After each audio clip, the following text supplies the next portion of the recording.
रामपुर जिले में एक नई युवा और बेहद सख्त डीएम की पोस्टिंग हुई थी। आईएएस अनन्या सिंह। उसकी आने की खबर तो थी, लेकिन उसका चेहरा अभी तक ज्यादा लोग नहीं जानते थे। शहर के बस स्टैंड पर एक साधारण सी सूती साड़ी पहने ममतामयी चेहरे वाली 60 साल की महिला उतरती है। सरिता देवी, अनन्या की माँ। उनके हाथ में एक स्टील का डिब्बा था, जिसमें उन्होंने अपनी बेटी के लिए बेसन के लड्डू बनाए थे। वो ऑटो वाले से पूछती हैं, बेटा, डीएम मैडम का नया बंगला किस तरफ है? ऑटो वाला उन्हें बंगले से थोड़ी दूर बाजार में उतार देता है। सरिता देवी सोचती हैं कि बेटी के लिए कुछ ताजे फल भी लेती चलूं। वो बाजार की भीड़ में धीरे धीरे चल रही थीं।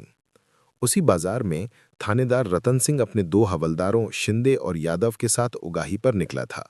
वो हर दुकान वाले से हफ्ता वसूल रहा था और जो आनाकानी करता उसे गालियां दे रहा था। उसका खौफ पूरे बाजार में था। अचानक भीड़ के धक्के से सरिता देवी का संतुलन बिगड़ा और वो सीधे इंस्पेक्टर रतन सिंह से टकरा गईं। उनके हाथ से लड्डू का डिब्बा छूटकर नीचे गिर गया और सारे लड्डू धूल में मिल गए। रतन सिंह का पारा चढ़ गया। उसने सरिता देवी को बाजू से पकड़कर झिंझोड़ा और चिल्लाया, अंधी बुढ़िया, देखती नहीं मैं कौन हूं? इंस्पेक्टर रतन सिंह, मेरी वर्दी गंदी कर दी। सरिता देवी घबराकर हाथ जोड़ लेती हैं। माफ कर दो बेटा, गलती हो गई, मैंने जानबूझकर नहीं। तेरी हिम्मत कैसे हुई मुझे बेटा बोलने की? तेरी औकात है मेरी मां बनने की? चल निकाल 500 रुपए वर्दी की धुलाई के। सरिता देवी कांपती हुई आवाज में कहती हैं, मेरे पास इतने पैसे नहीं हैं साहब, मैं तो अपनी बेटी से मिलने आई हूं। रतन सिंह हंसते हुए, बेटी? कौन है तेरी बेटी? कोई नौकरानी होगी? चल चल, ड्रामा मत कर। जब सरिता देवी ने पैसे देने में असमर्थता जताई, तो रतन सिंह का गुस्सा बेकाबू हो गया। उसने सबके सामने सरिता देवी के गाल पर एक जोरदार थप्पड़ जड़ दिया।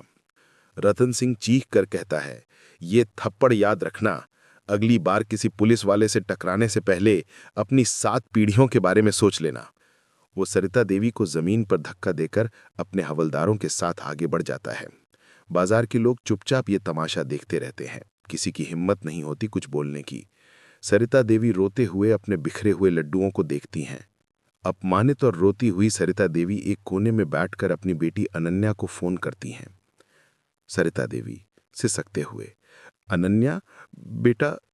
अनन्या चिंतित होकर, माँ, तुम रो क्यों रही हो? सब ठीक है? तुम कहाँ हो? सरिता देवी सच छिपाते हुए, कुछ नहीं बेटा, बस तुम्हारी बहुत याद आ रही थी। मैं रामपुर आ गई हूँ, बाजार में हूँ। बस एक पुलिस वाले से थोड़ी बहस हो गई। अनन्या अपनी माँ की आवाज से समझ जाती है कि बात छोटी नहीं है।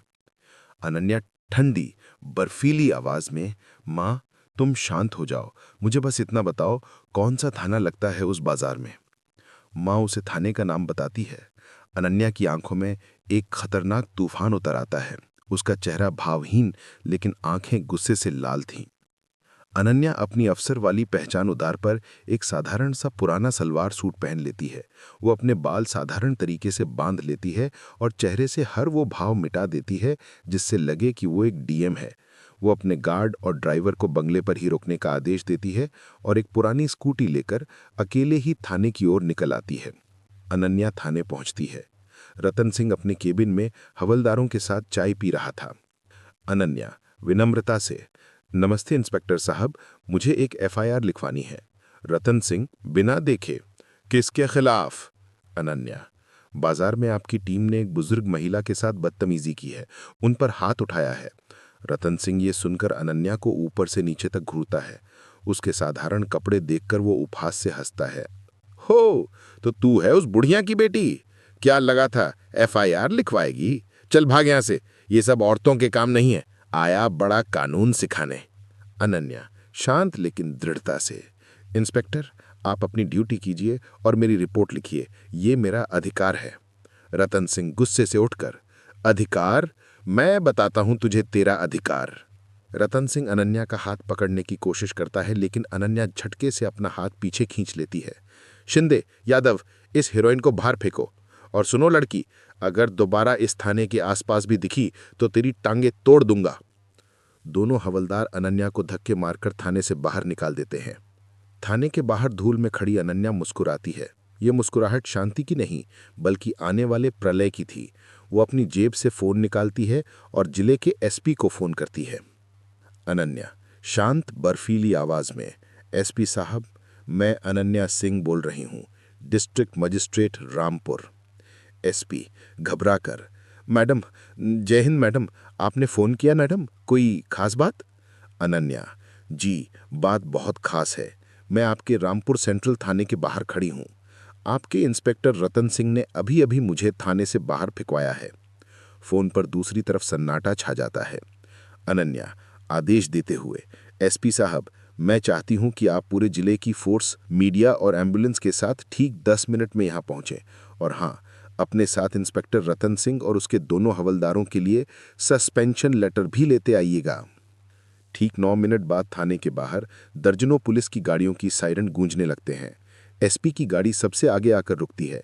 एसपी गाड़ी से उतरकर तेजी से अनन्या की तरफ भागता है और उसके सामने खड़े होकर कांपते हुए सल्यूट करता है। मैडम, मुझसे बहुत बड़ी गलती हो गई मैडम। थाने के अंदर चाय पी रहा रतन सिंह सायरन सुनकर बाहर आता है।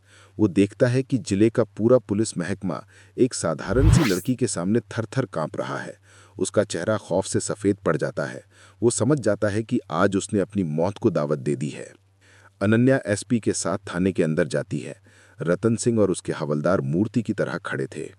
अनन्या रतन सिंह के सामने खड़े होकर धीमी आवाज में, इंस्पेक्टर रतन सिंह, तुमने कहा था ना कि जिस औरत को तुमने थप्पड़ मारा उसकी औकात तुम्हारी माँ बनने की नहीं है। वो मेरी माँ है और मैं इस जिले की डिस्ट्रिक्ट मजिस्ट्रेट हूँ।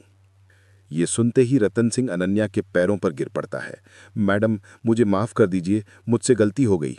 अनन्या नफरत से, गलती?